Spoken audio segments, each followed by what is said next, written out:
Day 22 of the Donald Trump MAGA government shutdown, the second longest in history. The Senate voted on the House-passed funding bill to reopen the federal government for the 12th time. It failed.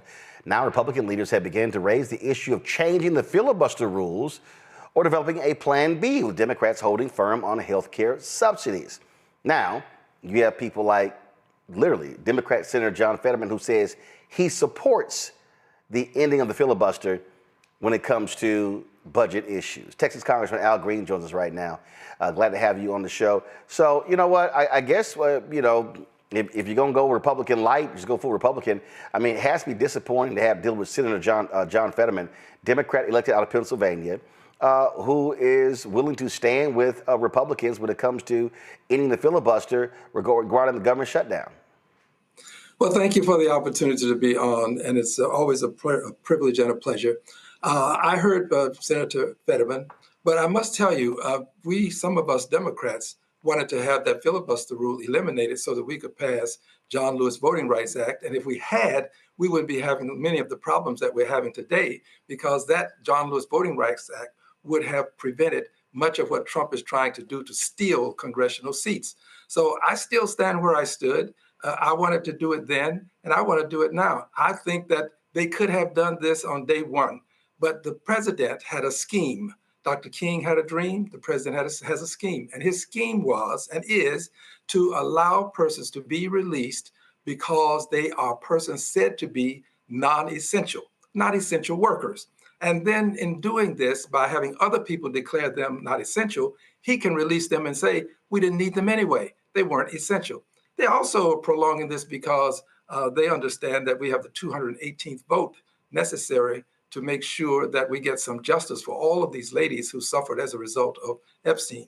I think that letting them do it is something we can't prevent. They could have done it before now. I wish we had done it. And I do believe that our day will come, and the things that are important to us, we will be able to pass. It was Sinema and Manchin that prevented us from passing John Lewis voting rights, George Floyd justice and policing, raising the minimum wage, dealing with comprehensive immigration reform, making sure that LGBTQ community was treated fairly. These are things that I want to see done, and I don't oppose what the senator said, because I've already said earlier, as have many others, that this is something that we should do. Well, the reason I raise that is because it's like, well, it's kind of late, because he certainly wasn't saying that when Democrats were in control. That's the issue that I have here. I can see I see your point. Well, I'm consistent, dear brother. I am very consistent. I'm a liberated Democrat, unbought, unbossed, unafraid. And I said on October 2nd, that they would move to this point, that they would eventually say shamelessly that we're going to go ahead and use the filibuster. They call it the nuclear option, of course, but it's just a 51 vote plus rule or a 60 vote plus rule. And they play games because just a little while ago, the president used that rule, the 51 vote rule, avoided the 60, so that he could get more persons of his choosing into key positions. They did it when they wanted to put Gorsuch on the Supreme Court. They passed it with 54 votes. It was 54 to 45, I believe. And they do it shamelessly. Well, I'm not ashamed to take a position that I believe will help us to overcome many of the transgressions that we've had to suffer from, including, remember, it was civil rights legislation that was filibustered.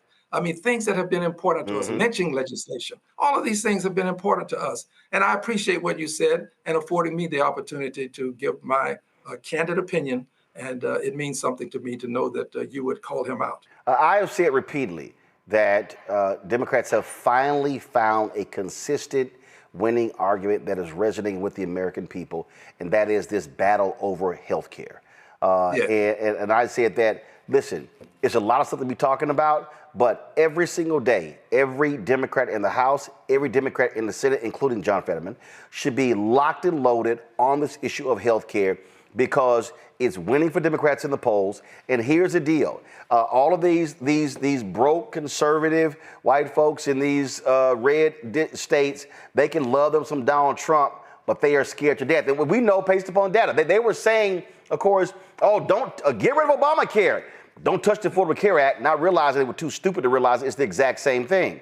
And so, to me, this is the one where you stand firm on and hammer every single day. You now got Senator Joni Ernst, who's not running for re-election, saying, guess what? Subsidies are not going to go away because these people are now realizing they need those subsidies or their health care is going to explode. That's right. Well, let me give you an assurance. As a liberated Democrat, unbought, unbossed, unafraid, I assure you that I'm going to stand my ground. Now, I don't speak for the Democratic Party, but I speak for everybody that agrees with me. And it seems that a good many people in the party agree with me now. But to make your contention, your statement, which is a valid statement, even clearer for people, I had my staff to compile some data for us. And this is interesting. A person who made $255,000 in 2020 will have a tax cut in 2027 that will amount to about 4%. That makes you in the top 0.1% if you get this tax cut you'll get a $255,000 tax cut in 2027 if you're in the top 0.1%. Now, here's an important point. That is $698.63 a day. If you are a person who made $265, and this is your average benefit in 2027, you will get about 73 cents per day. This tax bill was designed to put money in the pockets of people who are high income earners. People who are not high income earners are getting pennies per day, and people who are high income earners, 0.1%, are getting hundreds of dollars per day, almost $700 if you made $255,000. That's a whole lot right there. That's going to negatively impact people. Again, see, and this is where, I mean, a few months ago, Democratic leader Jeffries and some other Democrats were in New Orleans for an event and news conference. And I said, man, listen, y'all were already in Louisiana. You should have had members at every single district office of Mike Johnson, Shreveport, and all those other different places, and showing this is how many people in this district are not going to have health care. And I'm telling you, we see it right now. Now you got these farmers who are crying because of Trump's tariffs, how they're getting screwed as well. All of these people who voted for him and voted for Republicans are now realizing, oh my goodness, we're getting screwed. And this is where Democrats should be saying, hashtag, we tried to tell you. We tried to tell you. And it is an I told you so moment. And sometimes you got to say, I told you so. Yes. And it's not just an I told you so for a little bit. In a good many of these states, you're going to pay twice as much for your health care.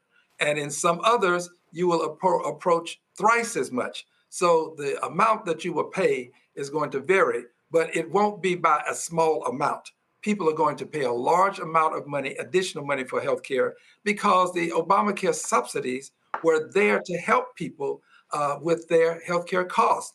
And I stand by these subsidies. I'm a guy who believes that in the richest country in the world, you ought to have health care simply because you're sick. I'm not a guy who believes that for some reason you've got to sign up 3 times a year or 2 times a year and prove that you are able to work someplace, volunteer to work. They can criticize me for that if they'd like, but I think sick people need health care. And we ought to give it to them because many of these people can be contagious and they'll cause this sickness to be spread throughout society. So let's just start with the notion that we ought to have health care for people who are sick, whoever they happen to be. If they're sick, they need health care.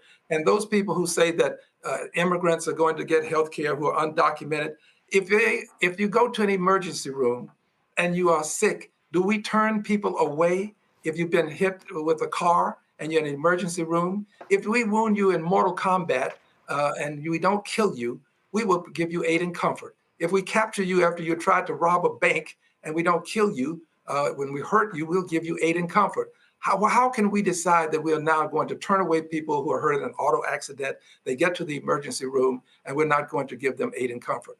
I stand by people who are sick and in need of health care, receiving health care. And when we do it through the emergency rooms, we all pay more because we all have to cover that cost of additional care at an emergency room, and it costs a lot more. So let's try to give people health care because they're sick in this country. And I want to say this, I want to go back through these numbers again because they really are salient.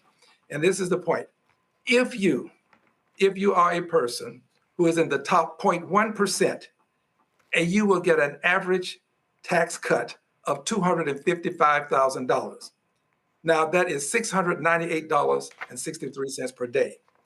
If you are a person who is earning, say, less than $50,000 annually, you will get a tax cut of $265,000.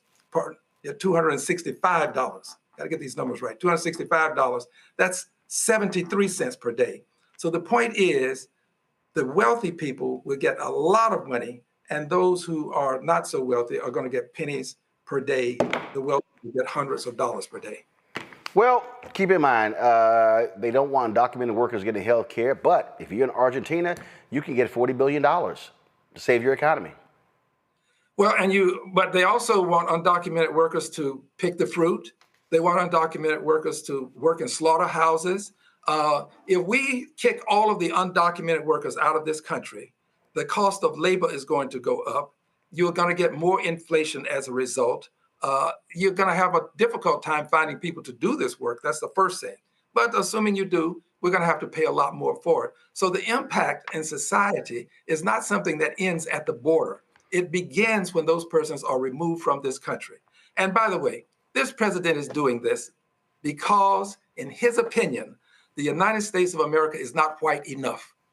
He wants to give us some assurance, some people, not me, I don't need it, but give the country some assurance that we will not have a majority-minority country. And he's doing everything that he can to do this by removing some people for reasons associated with their being here, and they've done dastardly things. But he's also removing people like the lady that I represent here in Houston, Texas. She's in my congressional district, so I say I represent her, and she's come to my office. Her son is a person that has a learning disorder.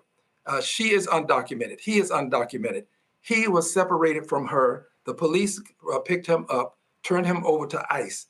She can't get him unless she shows that she is a documented person. If she shows that she is not a documented person, she and her son will be removed, and then her daughter, who is also undocumented, would be removed. Now, she's here making a living, has committed no crimes, is helping the economy to a certain extent. Why would we go after her with ICE when you're talking about this notion of going after people who've committed these dastardly deeds? They're not interested in the deeds. They're interested in the ability to remove people from the country under some guise of them having done something that is horribly wrong. But they're not just limited to the people who've done bad things. They're limiting it to anybody that they can find who is undocumented, and they do it based upon skin color. I, at one time, was a person who was a suspect because of my skin color. All persons who are Latinos in this country now are suspect by ICE officers because of their skin color. Well, absolutely. He wants to make America white again. That's what the strategy is, and it's abundantly clear. Congressman Al Green, we really appreciate it. Thanks a lot. Thank you, dear brother. Thank you. Hello, I'm Isaac Hayes III, founder and CEO of Fanbase, and I'm here with a very important message. We are at a turning point in the Black community where we must have equity in the apps we use that scale to billions of dollars. But this time, we own the infrastructure, we own the culture, and we shape the future. And Fanbase is the future. Fanbase combines the free functionality of Instagram, TikTok, and YouTube into an all-in-one platform built for the evolution of social media and monetization. With over 1.4 million users, that's real proof that we are shifting the conversation of tech ownership and equity for creators. So right now, I want you to go to startengine.com/fanbase and invest today. The minimum to invest is $399. That gets you 60 shares of stock in Fanbase at $665 a share. This marks a turning point in Black ownership of social media. If we don't take this opportunity to own social media right now, we will always be customers to our own creations. And that can't go on. So once again, go to startengine.com/fanbase and invest today. We must own the platforms where our voices live, our stories matter, and where our culture drives the world. Thank you.